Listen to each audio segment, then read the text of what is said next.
Dduw cariad a chyfiawnder, fe'n gelwaist i fod yn bobl i ti, yn bobl ddewr, nid yn rhai ofnus, yn bobl sy'n gwarchod lles ein cymdogion, nid yn rhai sy'n meddwl am ein buddiannau ein hunain, yn bobl hael, nid yn rhai barus, yn bobl sy'n rhannu'r newydd da, nid yn rhai sy'n pedlera'r rhagfar na chelwydd. Wrth i ni fyw drwy'r cyfnod heriol hwn, llanw ni ath gariad ath gyfiawnder, a gwna ni yn bobl i ti.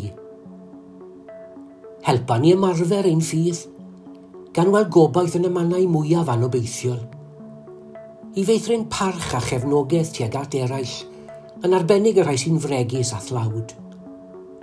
I gadw'n pen ac ymwrthod a sybrydion di-sail. I fanteisio'r bob cyfle i fyw ynghyd fel un teulu dynol. I ddangos cyfrifoldeb, amynedd a thosturi. I geisio heddwch a phob un. A chan adnabod a dilyn darweiniad yn ein bywydau ac ymddiried yn dyddaioni sy'n gweithio bob amser ein lles. Gweddiwn am ddoethineb i'r rhai sy'n gyfrifol am wneud penderfyniadau fydd yn effeithio ar gynifer o bobl. Gweddiwn dros y rhai sy'n dioddef ar ôl cael eu heintio a phob un sy'n gofalu amdanynt.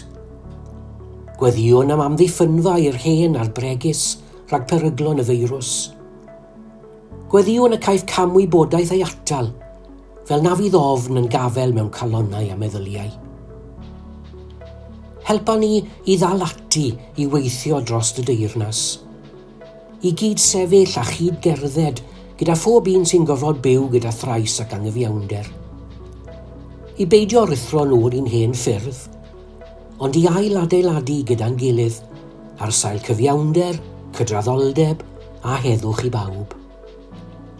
Dduw cariad a chyfiawnder, fe'n gelwaist i fod yn bobl i ti, yn rhoi ac yn caru, lle bynnag yr ydym, beth bynnag fo'r gost, faint bynnag mae'n cymryd, i ba gyfeiriad bynnag yr ydym ein galw.